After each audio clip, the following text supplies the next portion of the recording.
Welcome, everyone. I'm Colleen Rice, Executive Director of Leadership Medina County, and on behalf of the Leadership Medina County Board and Community Education Committee, we'd like to thank you for joining us for the Untapped Potential of Inclusion.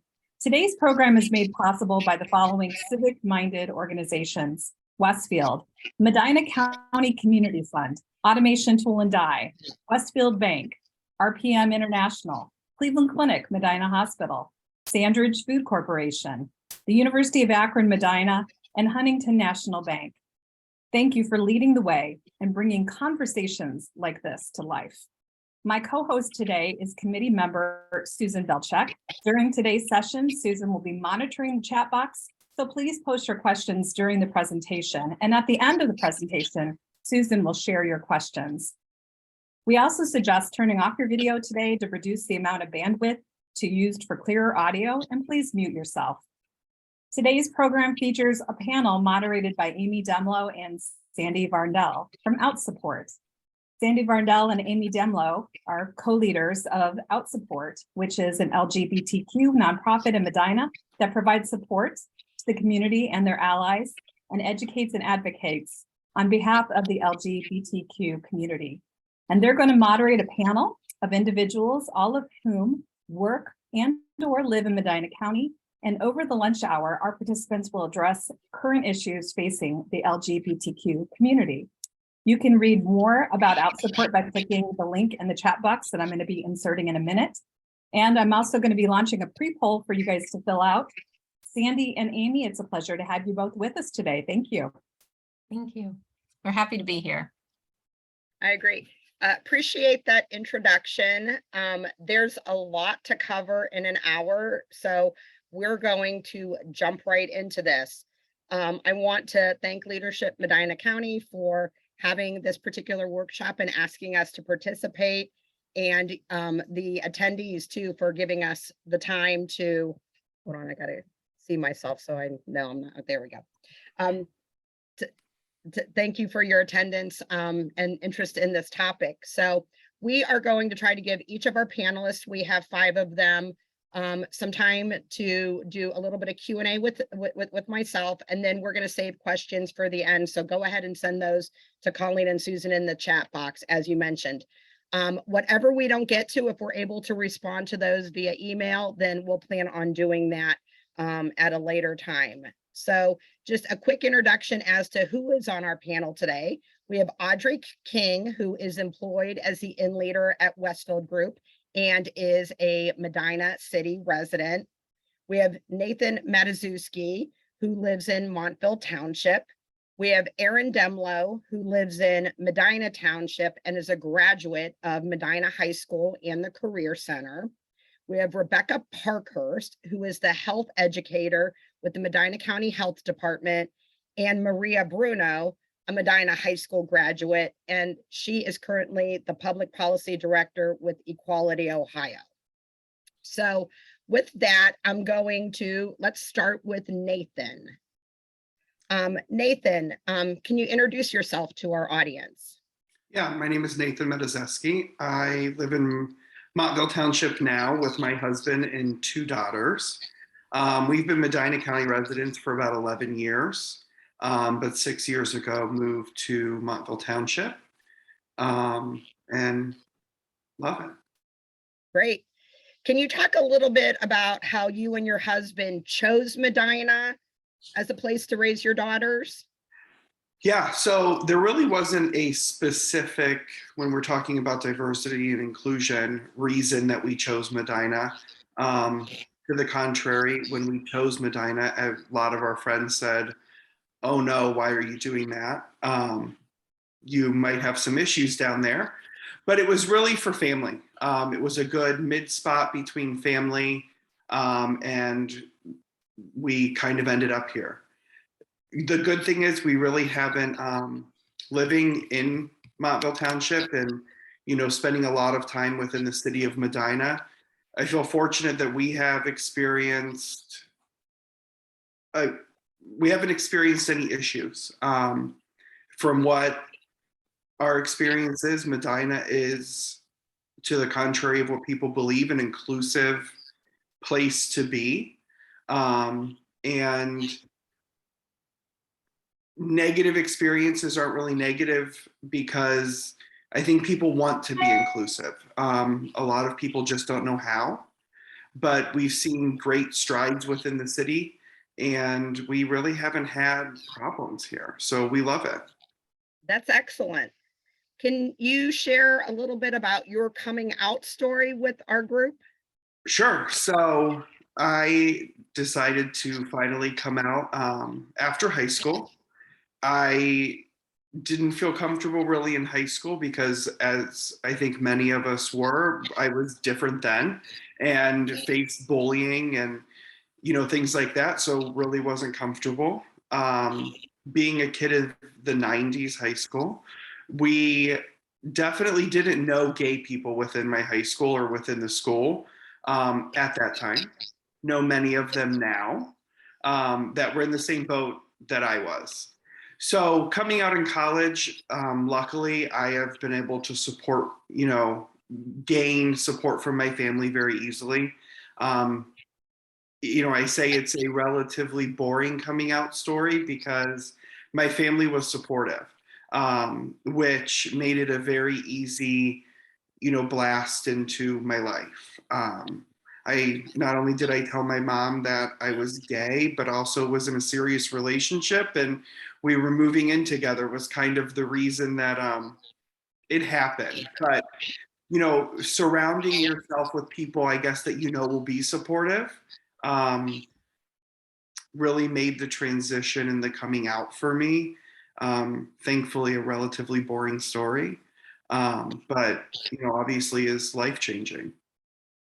There are definitely those times where boring is preferred over exciting or eventful. That So is very, very true. so you talked a little bit about not coming out in high school. So in Medina County, many of our school districts have a high school extracurricular group, known as GSAs. Those are gender and sexuality alliances, and they're an after-school club that get together and meet and do community service and have speakers and all of that. So when you were in high school, was there such a thing as a GSA? And if not, how do you think that might have influenced your timing on coming out or may have been helpful, to you personally? No, we absolutely did not have a GSA. I don't even know that it was a thing that was thought of back then. So yeah, I think GSAs are life-changing for a lot of people. Not only for those students that are struggling with coming out in high school, but I think it is a great road to allyship as well.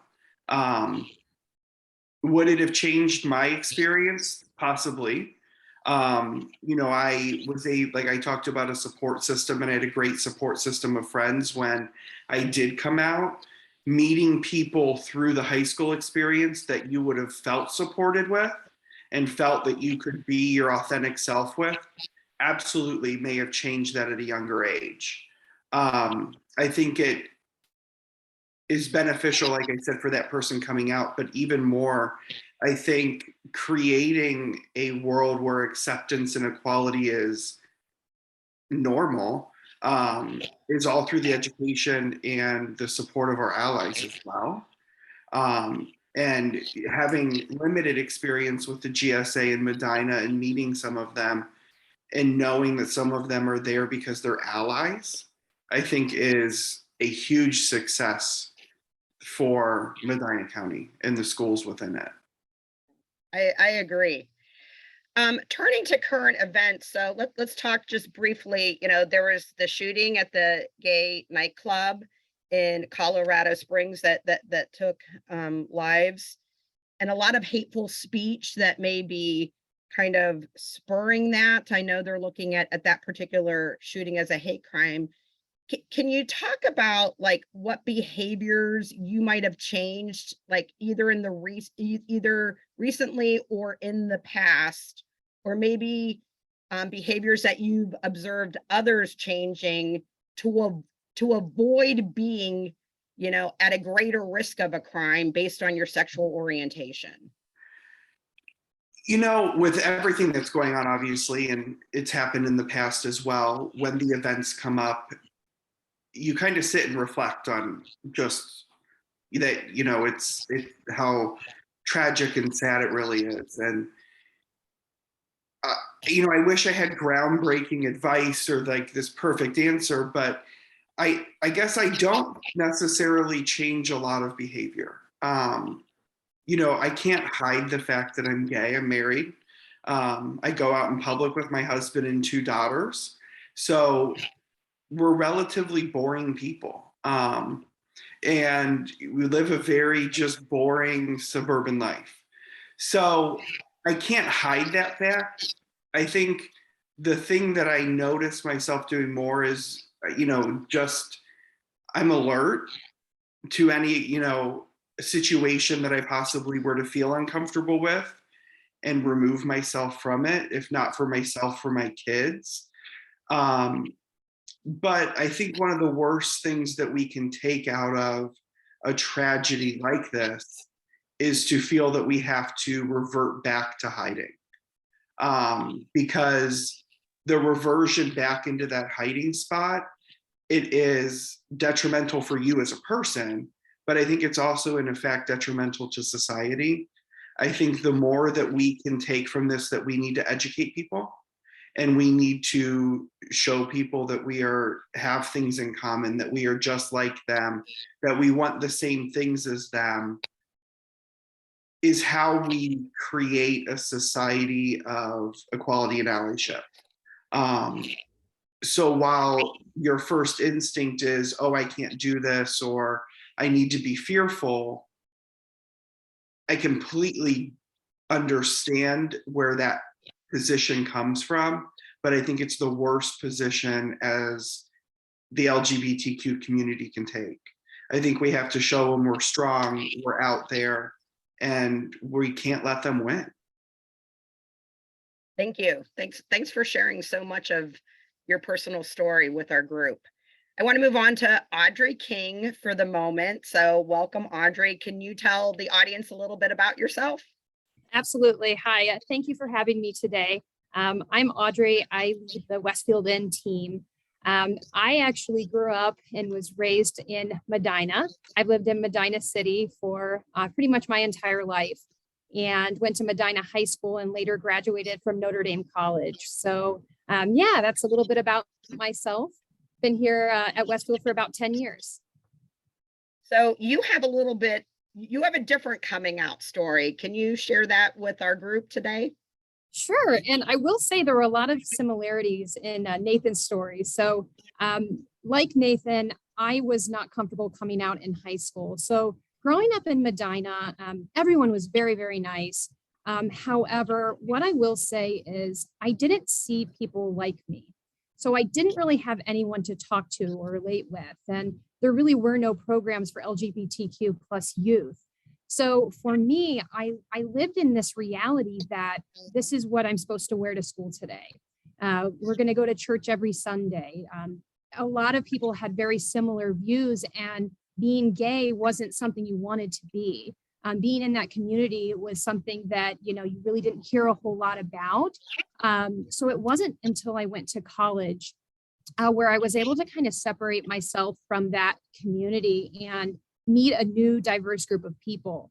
And through that, I actually was able to go through my own journey of learning about myself. It wasn't until college that I really learned about my own sexual orientation and actually got into my first relationship with a female. And I can remember that first relationship I got into.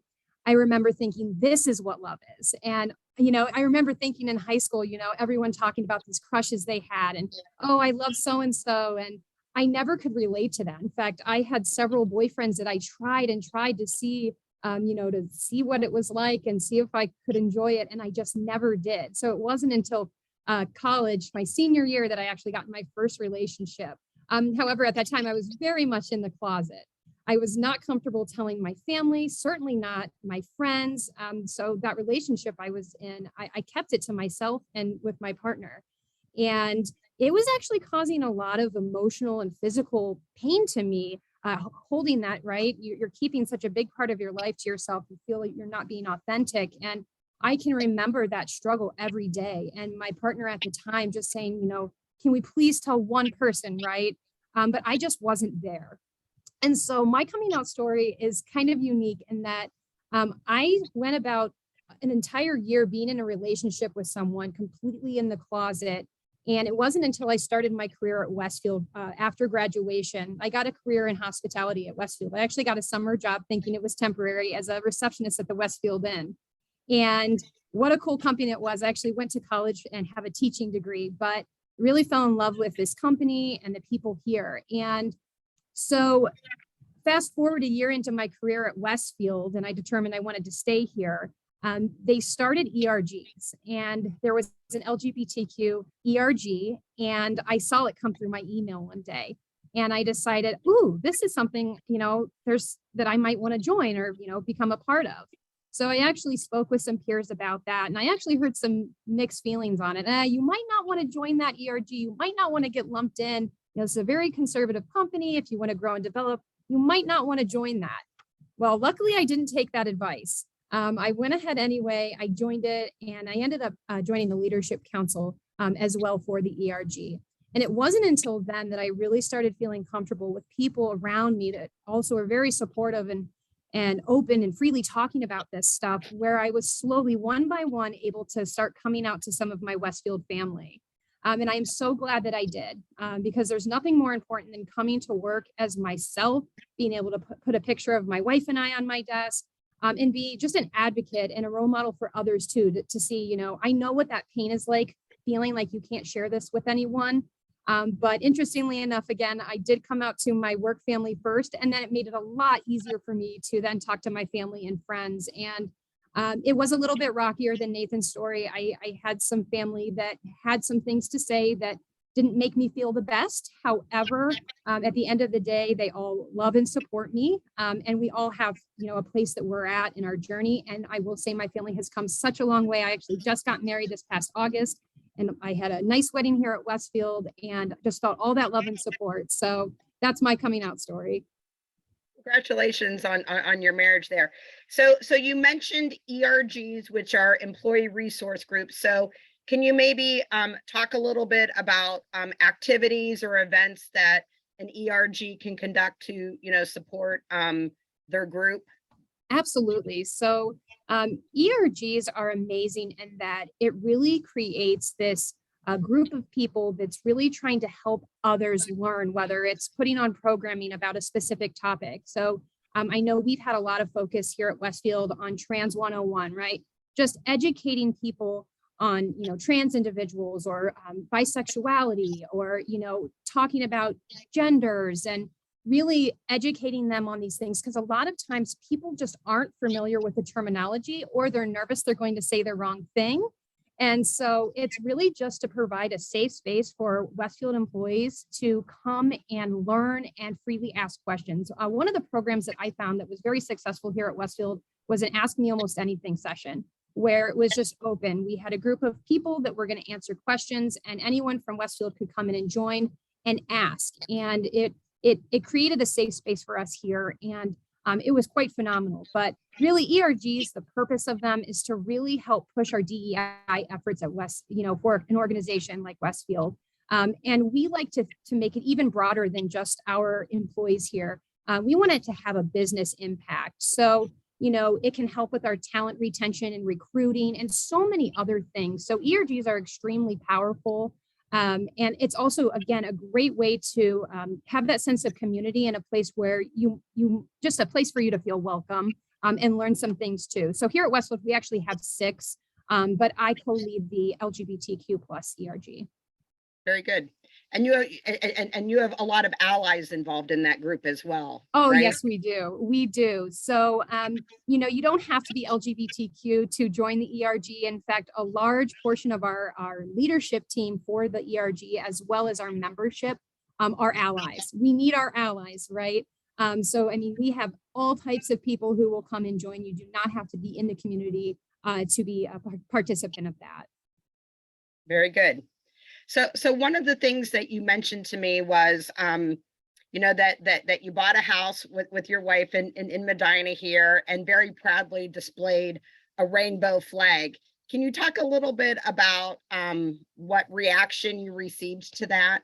Yes, I'm glad you asked because it took me a couple of years before I felt safe putting that flag out. And when I did, I'm really happy that I did. So just to give you an idea of where I live. So I'm 2 blocks off of the Medina Square. So I'm on a very busy road. It gets a lot of foot traffic as well as traffic coming through.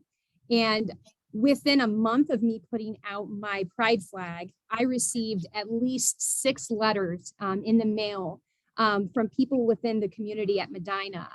I will say there were some really pleasant ones that had a lot of really kind things to say. For example, I drive past your house every day. I feel safe and knowing that there's someone like me here. I'm basically very proud of you for putting that flag up. It makes me feel very welcome in this otherwise where I might not feel so welcome community.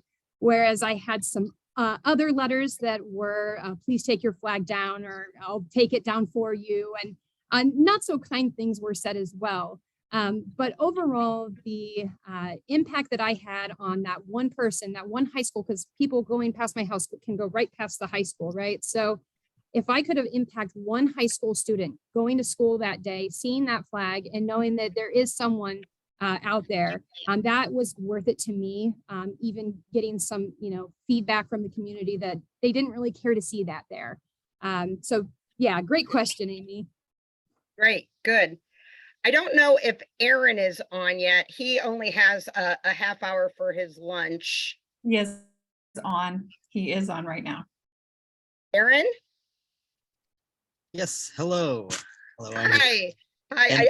I don't know what you've heard yet, but we're if you could kind of do a Twitter introduction of yourself to the group, and then I have a couple questions I'd like to ask you. All right. Well, I actually have 45 minutes, so I can stay for the rest of this meeting, so I'm happy about that. But a quick introduction. I'm Aaron. I am from Medina. I am 25 years old. I am a transgender man. My pronouns are he, him. And yeah, that's just a little quick introduction of who I am. Perfect. So one of the things that you mentioned to me in the past was, how impactful it was when you figured out that you weren't alone. Like when you found those words to describe how you were feeling inside. Can you talk a little bit about what a difference that might have made early on had you known those words or been able to point to something that represented you? Such as maybe, finding a book on a bookshelf at a library and saying, hey, mom, that's me. Mhm. Oh my gosh, it would have changed the entire course of my life, really. For the longest time, up until I was about 14 is when I learned that trans people existed. Up until that point, I was under the impression that no one else in the world had ever felt this way, that I was the only one. And so that had me feeling very confused, lonely, lots of, self-hatred. It tried to, attempted self-conversion, not having these feelings. And so it would have saved me years of pain. And confusion and just loneliness, which I think is why talking about LGBT topics in school is so important, because many times no one's talking about it. If the schools aren't talking about it, parents aren't talking about it, it would have shown me that I'm not alone, and it would have made me feel more safe to really talk about my feelings with my parents and other people.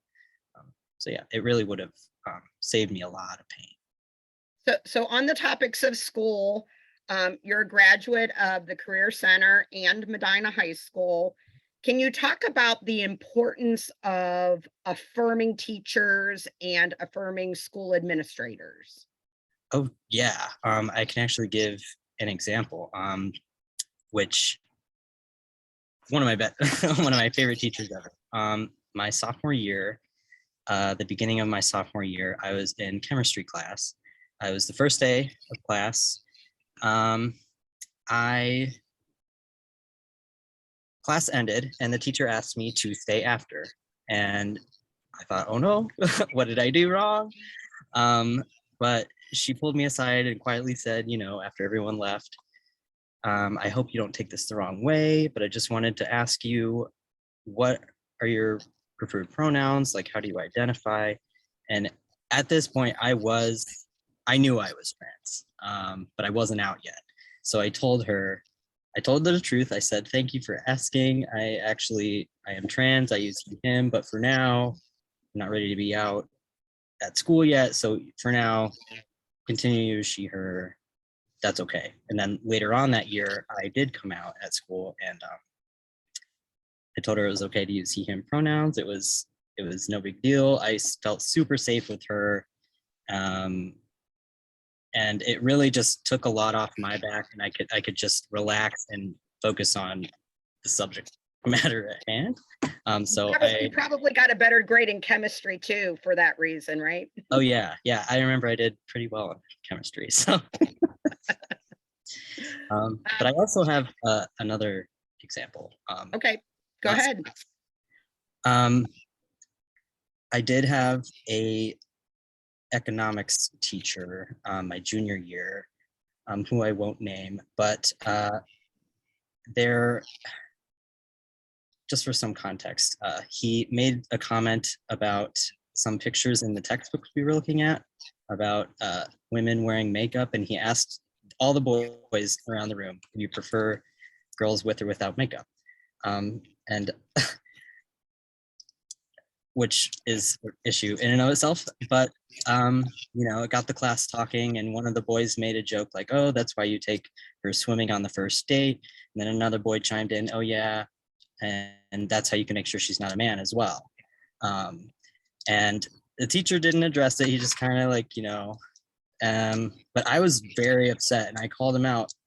I'm like, because we had met with the school counselor, all my teachers knew to make sure, you know, that I felt safe in class. And so I called him out. I'm like, why did you not say anything? I was super upset. I was very, very highly anxious after that. And I did not like that class. I couldn't focus in that class. So that's just like a night and day comparison of the importance of affirming teachers. Right. So speaking of affirmation, and let's kind of move to the healthcare piece of this. So there was a bill that was introduced in the Ohio legislature, House Bill 454. It's been removed right now, but we know that that's going to be coming back in 2023. And this bill essentially limits healthcare for transgender youth. So we have personal experience banning affirming, you know, mental health and medical care for minors. Kind of goes against recommended medical advice, both by the American Medical Association and American Pediatrics Association. So can you educate people when they hear the word gender dysphoria? Can you tell our audience what gender dysphoria is? So answer that question first. Sure. If you have a basic understanding of what gender dysphoria is, you would probably first think of the physical body gender dysphoria. And that's mainly what people are talking about when they talk about dysphoria. Like for me, for example, growing up and going through the wrong puberty, I had very bad body dysphoria around my chest, my hips, my voice, things like that, which may be what first comes to mind. And, you know, medical transition helps alleviate a lot of that dysphoria. But another thing that I consider when I talk about dysphoria is a social dysphoria. And I don't know, this is just kind of in my own head. Maybe some other trans people can relate, but where I have some certain family members that to this day, even though I've been out for almost a decade, almost been, transitioning from the same amount of time, I still get occasionally misgendered, which makes me feel dysphoric, but has nothing to do with my body. It's just more of a social aspect. So I call that like social dysphoria, where the people around me, it's clear to me that they don't see me for me. And so that dysphoria in a nutshell is just feeling uncomfortable with your own self-perception or how you think others are perceiving you or how others are actually perceiving you. And it's really condensed down that. Sure. I have one more question to ask you. So with the number of anti-trans laws that are being proposed and anti-LGBTQ laws being proposed, can you talk a little bit about how that affects you, how that affects your mental health, as a member of the community? Yeah. It makes me really anxious.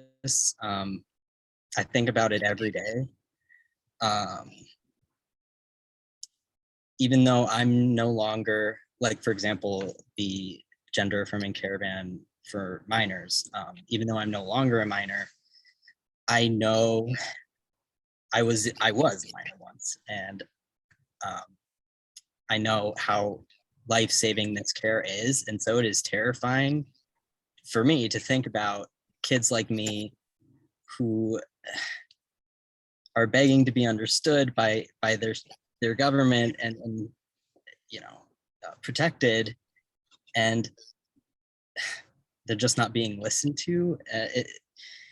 It really takes a toll on my mental health, even though I'm not personally at this moment, at least, being affected by these bills. It keeps me up at night a lot of times. It's on my mind a lot, and it's something that I'd rather not have to think about. I'd rather just be going about my life like most other people. But it's scary. It's terrifying. Well, thank you for sharing so much of your personal feelings and history with our group today. I want to move on to Rebecca Parkhurst now. So Rebecca, can you do a quick introduction of yourself? Sure, absolutely. Happy to be here. So my name is Rebecca Parkhurst. I'm a health educator at the Medina County Health Department. I use she, her pronouns. I identify as queer or lesbian. And I have been excited to hear some echoes of really positive experiences amidst the kind of difficult experiences that we've heard already on this panel. There is a mix of both, and it's easy to lose track of the good stuff sometimes. So I'm excited to hear some of those stories. Great.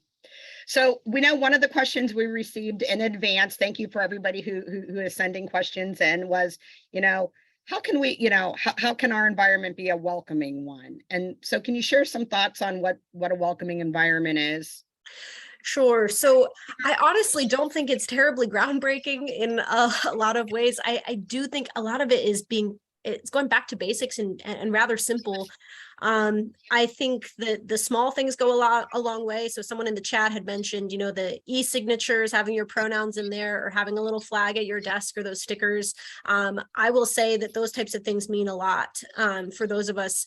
A lot of times we're walking into a space assuming that people are going to have an issue with us in some way, shape, or form around this particular area. And so seeing that kind of allows us to relax and to be more present and to really be able to focus on the task at hand a little bit more easily. And they do go a long way.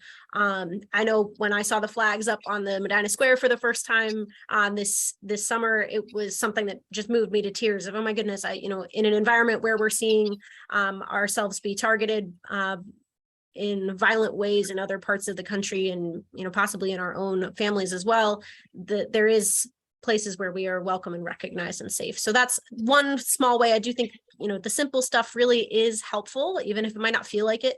I also think kind of going back to basics and not making assumptions, that can be a really important start. I think that's good advice no matter what you're doing, is to just be careful about the assumptions you make. On the flip side, I would say assume that there are queer people, LGBTQ people in your workplace already. Depending on the study you're looking at, the estimates say that around 50% of LGBTQ folks identify as bisexual, which means that there might be a lot of people that seem like they're straight or in a straight passing relationship, but actually identify as queer or part of our community in some way, shape, or form. Similarly with gender, there might be people that you think are one way and are actually a trans man or a trans woman. And so being careful with your assumptions that there probably already are queer people in your workspace. And I think making those adjustments now to help people who already are, working with you or that might already be in your office and you might not know about it, making those adjustments now so that when you hire someone who is more, visibly part of the LGBT community or more out, that it doesn't feel like a big shift suddenly to accommodate this one person, but is rather, small accommodations made across time to make your environment more welcoming. And I think that can be a big part of it. Also, similarly with, being careful with your assumptions around the holidays. And this is, again, standard advice that I would give to anyone regardless of the topic, but just being cautious and aware that everyone's story is different and people are coming into spaces with a lot of things happening in their personal lives that may or may not feel comfortable sharing. And so if you're asking, hey, how was your holiday? Many of us are going home to environments and to family members that are really difficult and are really challenging. And so if you're going to ask us that question, be prepared that we might not have a happy answer to that question, or we might not feel comfortable sharing at all. And so just being aware that people are going through a lot that you may never see and may not get to know about, and just to be gentle in that process and be welcoming. I think echoing some of what other people have said, if we just want to be able to live our normal lives, I know very few queer people that are trying to shove it down someone else's throat or convince everyone else to be gay too. That's not how most of us walk through the world. If any of us, we just want to be ourselves. And so being normal, making it without hesitation, without any weirdness, when I say, hey, my wife and I did X, Y, and Z this weekend, when we're talking about weekend plans in the break room, or small things like that. I felt especially appreciative of my work environment this year, watching them do a really good job with those normal little things of when I got engaged, when I got married this past year, everyone was excited for me and celebrated with me the exact same way they did for my straight coworkers. And that was just so wonderful to be able to say, wow, I don't have to worry about this being a problem here. And just being able to be treated as normal and it not be a big deal is really helps bring that anxiety level and that comfort level to a happy place for all of us, I think. Thanks. So just a quick plug, if you're looking for a flag, you might see one in my background here. I have it in a plant. If you're looking for flags to, put in your office as a sign of being a welcoming environment, reach out to me or Sandy or OutSupport. We're happy to provide those to you, and we'll make sure there's a convenient way for you to get those. Thanks, Rebecca there. So, sometimes you hear a Gen X or a baby boomer say, like, why are there so many individuals identifying as, LGBTQ? Can you give us some perspective on like today's youth, maybe versus closeted individuals of, those generations? Sure. And I think Aaron and Nathan and Audrey all kind of gave us a hint at some of that, of the feeling I'm not alone. There are other people like me, and I'm not the first person on the planet to experience this. That feeling of knowing that there's other people, that we've been able to have more access to that kind of information, I think has just done wonders. Of we are social creatures, belonging is so important. And when we are able to belong, it really does help us out. So I think some of it is just, we are a slightly kinder, slightly more informed society than we were maybe 20, 30, 40, 60 years ago. And so my comment to that would be that queer people have existed in every culture, in every part of the globe throughout history. We have always been there. We always will be here.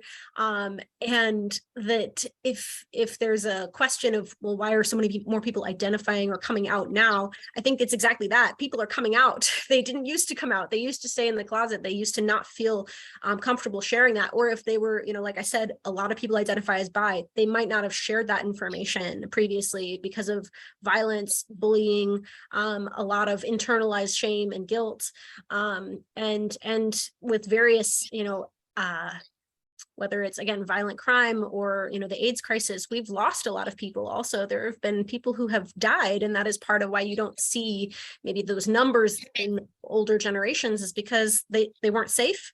And we've created a bit more. We've taken I think some of the life and death stakes out of parts of coming out. I think it's still very dangerous for some people, and it can be very hard, but we're doing better. And so I think young people are feeling more comfortable coming out, and that I don't think there's any more of us than there were previously. We're just being more honest with ourselves and with the people around us.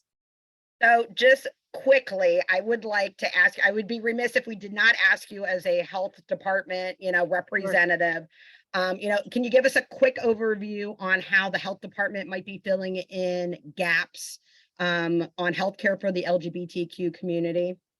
Absolutely. So, I view public health as having kind of two main responsibilities. We're infrastructure, to just like roads and libraries and public transport, to provide access to everyone. So our medical primary care facility and our dental clinic both are take almost all insurances and are on a sliding scale fee to make sure that everyone has access, no matter where you're at, no matter what you identify as. We are here to serve everybody.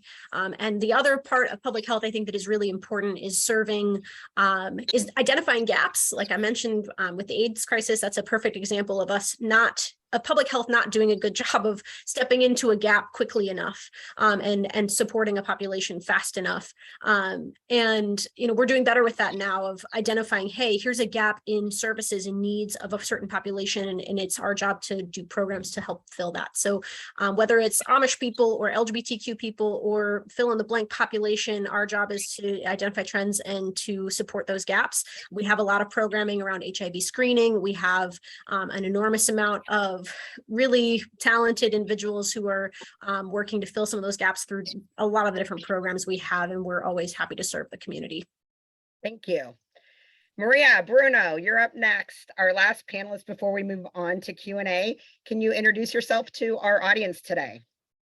Sure. I'm Maria Bruno. I use she, her, or they, them pronouns, and I'm the Public Policy Director of Equality Ohio. My parents still live in the house that I was born in. I very much was born and raised in Medina City. Actually, one of my fun facts in my two truths and a lie is that the 85% of my life when I was up to 18 was spent in 1 square mile, because I literally am that close to downtown and all of the schools are there. So anyway, now I live in Columbus, and I went to University of Pittsburgh undergrad, came back to OSU for law school, and I have ended up staying. Equality Ohio is an organization, if you're not familiar, is a statewide LGBTQ advocacy and education organization. And I just want to say, part of what I like about doing statewide work is I do feel like I still get to contribute to my hometown, because I come back all the time, and you change something at the state level and you hope that there's a little bit of an impact all across the state. I love our story. It was a small world. We had coffee when you were getting out of law school to talk about careers, and our paths crossed later on. So that's awesome. So you live in Columbus now. You grew up in Medina. I assume you have LGBTQ friends in both places. Can you kind of talk about that and maybe the differences of those communities? Yeah, it's very different. It's also not. I think that people who are not LGBTQ themselves always have a learning curve, because it's just a matter of how many folks you've spoken to about their lives right? So I think in Medina, people tend to start a little further behind. They haven't necessarily met as many out LGBTQ people for exactly the reasons that we're talking about, but plenty of people have, right? Like they moved from somewhere else, like they, lived in a city and came back to raise a family. So I think that the biggest difference is the grocery store run. Like I think, you go to the grocery store in Columbus and you're gonna see a diverse array of gender expression. And I think, you might not find the same at Bueller's, right? And so I think that there is a different level of exactly that comfort in being out. I think that that comfort level is high in Columbus. And it's just, Ohio's population would have shrunk in the last sentence had it not been for Columbus growth. And so it's really, really a younger population of people that have just more recently moved to even the state. Great. I'm really going to tap your public policy and your know-how here with a couple of these next questions. So, conversations about LGBTQ equality are up. There's a wave of anti-LGBTQ legislation in a number of states. One of the symbols is using rainbows during Pride Month. And can you talk a little bit about what some might argue or say is corporate virtue signaling with using the rainbow symbol? And is there a balance between being visible and being a visible ally and an organization's branding and other messaging? Yeah, no, that's a really important question. And it's one that we hear a lot, right? Especially younger people are like, oh, corporations, throw me a rainbow and think that they've done their act of, allyship for the year. And I think the balance is, what I always tell people who say that is, sure, but if you walk into Target during Pride Month and you see a bunch of rainbows up in Medina, like that does matter. That matters that there's a whole rack of clothes that for that month to celebrate your identity. And so I think that there is definitely a place for people to have that type of engagement, celebratory announcements, and, rainbow things and all of that. That's a visible present sign, like we accept you. I think where folks get themselves in trouble is they don't live their values. They put the rainbow out and then they don't hire LGBTQ people, or they don't cover LGBTQ healthcare, or they don't recognize your relationship, or whatever it might be. And so when people have the rainbow and then do that, that's a no-go. So I guess I would just say you can't do one without the other. If you are really doing a lot of work internally, I think it's great to celebrate that. I think it leads the way by your actions. And also, if you're going to announce that you are, a supporter of equality, then you need to back that up with your actions as well. So I think that there's just that balance. Thank you. So part of your job is to work with local, state, and federal elected officials on Equality Ohio's policy strategy. And it's sometimes hard to avoid talking about politics, so we should talk about it here today. So a lot of ally friends will say, yeah, I know this candidate may have supported an anti-LGBTQ position, but I like their other policies, so I'm going to vote for them. How do you help, or what would you say to that person in that moment? Yeah, I mean, look, everybody is a conglomeration of all of their perspectives, right? So it's not the only issue, and we recognize that. And there are a lot of things that are important to a lot of people. I think that the element of supporting people who might do active harm to others is a lot different than supporting someone who wants a different tactic than you would prefer. And so I think that there is an element of accountability that must come with all of our elected officials, where if you are someone who otherwise supports a candidate, reach out to that candidate and tell them, like, hey, I would be all in on you if not for this one thing that is really bringing, it down for me, because I don't feel like I can totally align with your values if that's what you think. That can count for a lot. And in fact, just like my being from Medina has made, conversations with Republicans go a lot smoother, because they know that I'm not coming in from a standpoint of like, I've never met a conservative before, and so like when we're talking, there is room for growth. There's room for uncomfortable questions. There's room for disagreements. I mean, there isn't a perfect way to be an ally or to be supportive of our community. And so I think being able to make space for really uncomfortable conversations is just, it's the first step. And I think maybe, I might push a little back of like, why isn't that a deal breaker for you? And what about our other, values or statements overrides that for you? And why do you think that you can't get that from another candidate who is supportive of LGBTQ people, right? I always want to bring it back to the voter and the voters community. And like, they might say that and have a gay brother, right? They might say that to the gay brother. And, I think that it's important to recognize the harm that that creates hearing that. I mean, I will tell you, in my own family, I have just my work, just my title of my work has caused distance between not just me and my family, my mom and my family. Her, whatever, without getting into their business, she's had a hard time because she now has to be, given these Fox News talking points back to her face, and they don't call her anymore. And it's because I have a job that protects LGBTQ rights. And that's crazy. Equally frustrating, though, is a sibling who really, really likes a lot of the candidates who otherwise have great, positions that he aligns with that happen to, not care about LGBTQ. And I've had to have those conversations with them. Like, I get it. I know you want that policy, but look what you're sacrificing to get it. And does that really outweigh it? And I think you have to have those real heart-to-heart conversations. And you also have to be able to answer their questions.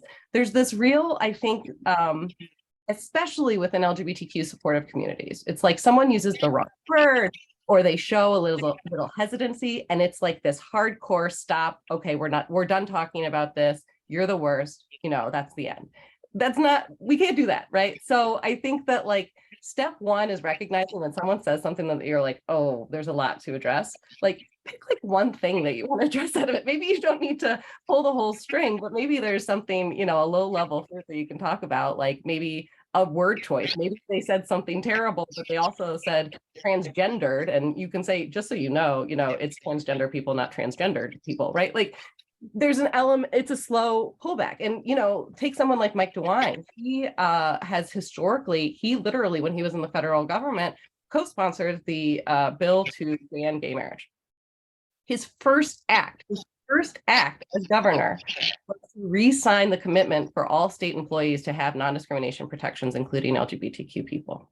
I know for a fact, personal knowledge, that he has people in his personal life that are LGBTQ, including transgender. That has really shaped his element of empathy for our issues. And I think that allows him to approach the situation, at least understanding the impact of the choices he's making.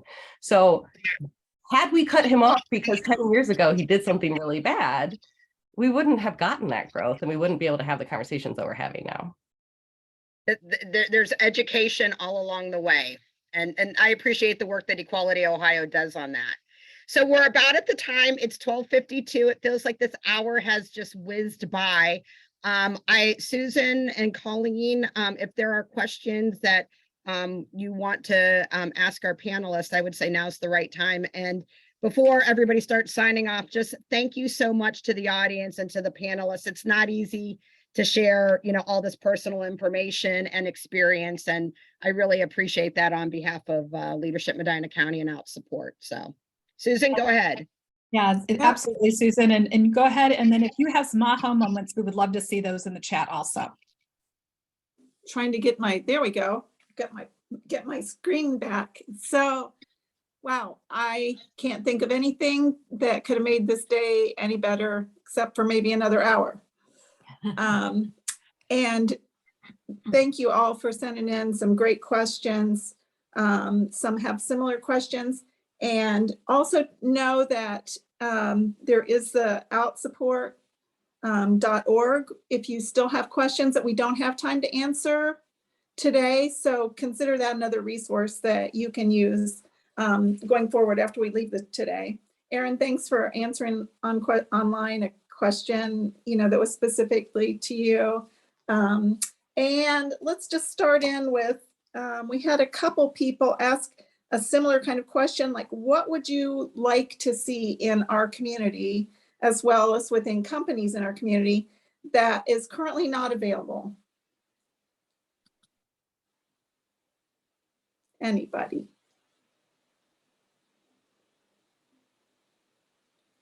Now, this is not an easy one. I put that one first so that you have time to think a little bit.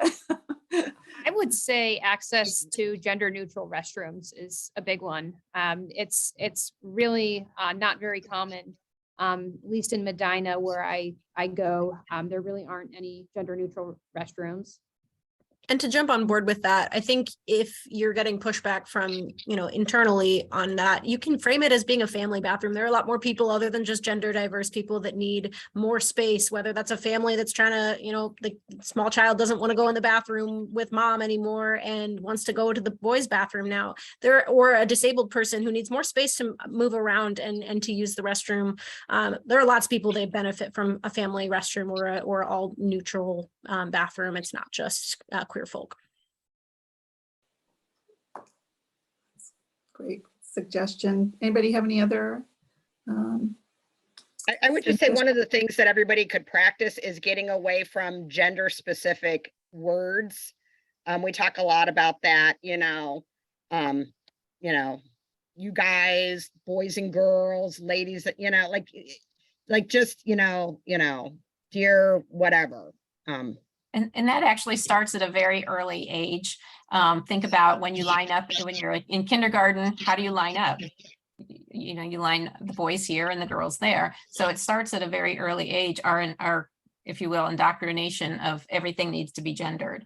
So once you start looking for things in society that are gendered, it's amazing how much is.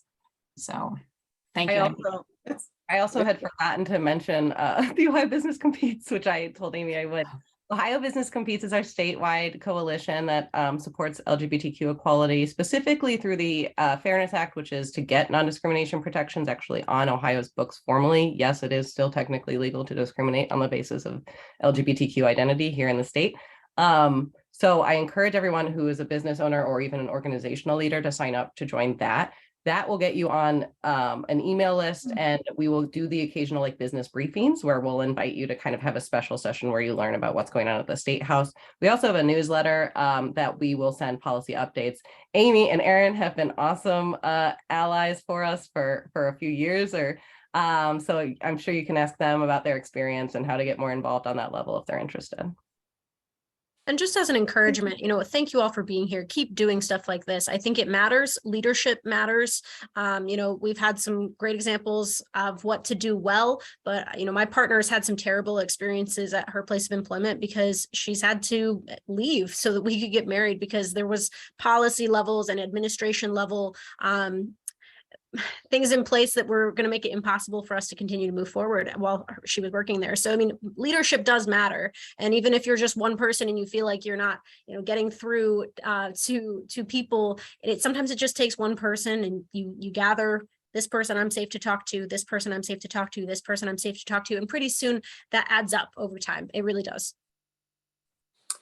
Wow, that's a great reminder and a great great lead into one of the questions that was asked was how, what are some of the ways that we could band together people that are interested and want to learn and want to move forward? How do we band together to continue the efforts that Medina has already made? Yeah, I think this is a lot of what Equality Ohio works on, is kind of congregating people together and getting them to, make more long-term, bigger plans. Medina, had a really great fight to pass local non-discrimination protections that I know Amy and several other people on this call worked very hard on getting through. That's a great example of something tangible. Conversion therapy bans are another thing that we tend to do locally policy-wise. But there are so many opportunities to participate in the state lawmaking advocacy process.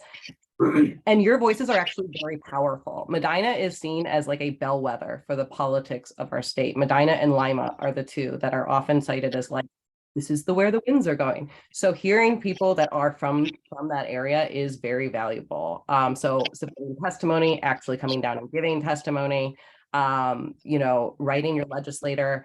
Everyone here should at least once in the next 2 months contact both your state senator and state representative just to say, I care about this issue, don't do something bad. That sometimes can actually do a lot of good. You'd be surprised. I think, I always tell people, I'm five constituents meeting with your lawmaker is game changing potentially. So like get groups together, actually make meetings with your state lawmakers. On the local level, I would say check out our website. We have a event on the square, usually in June, celebrating Pride. We have monthly support meetings where allies are invited to come. And we posted a number of programs. Sandy and I also provide a Trans 101 education course. So if anybody, we've talked to a number of local agencies, corporations, and community groups presenting that. We've done some education work with higher education and Medina City Schools. So we're happy to do that as well.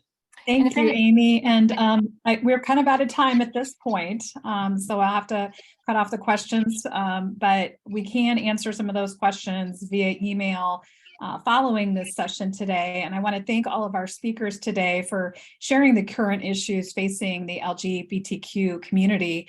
Thank you for taking our exit poll, and look for an email with a link of the recording from today's session. And we hope that you'll join us for our next session, which will be on January 19th, 2023 from noon to 1 on Zoom, where we'll be learning about how the Medina County Board of Developmental Disabilities is highlighting small ways in which people, businesses, and organizations can take steps to make everyday activities more inclusive for those with different abilities. Thank you everyone again for joining us today. Goodbye.